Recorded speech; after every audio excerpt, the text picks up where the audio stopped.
السلام عليكم ورحمة الله وبركاته. लाग ले रमजान था मोमिल की गुना को पी बता लाग ले रमजान था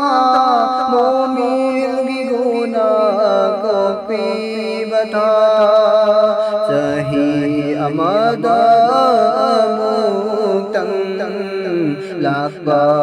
रमजान था दो सही अमद लाख रमजान था दो था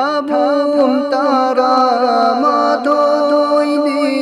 तुम दून लई ठो खोइना रमजान था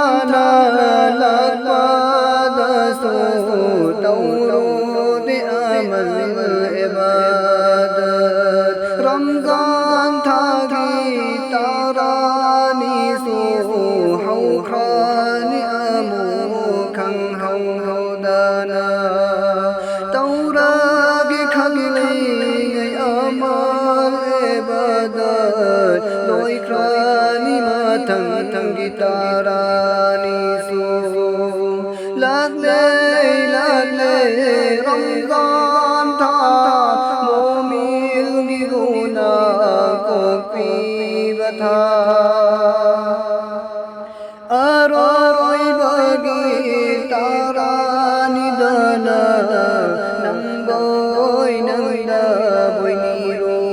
रानी कोपी ओ इलाहो नहा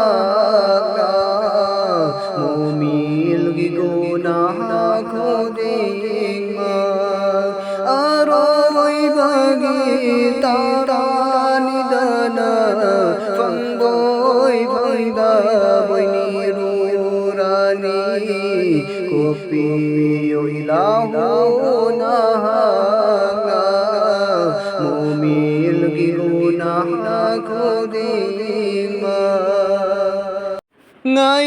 ram ba do ramadan bu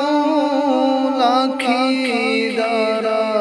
hai duna ngay ram ba do ramadan bu lakhi dara hai duna handa tare amok su thama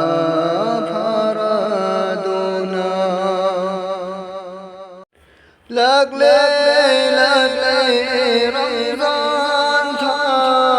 मोमिल की गुना को पी बता रमजान था ना लोई गई दा तो हो सियामल इबादत रमजान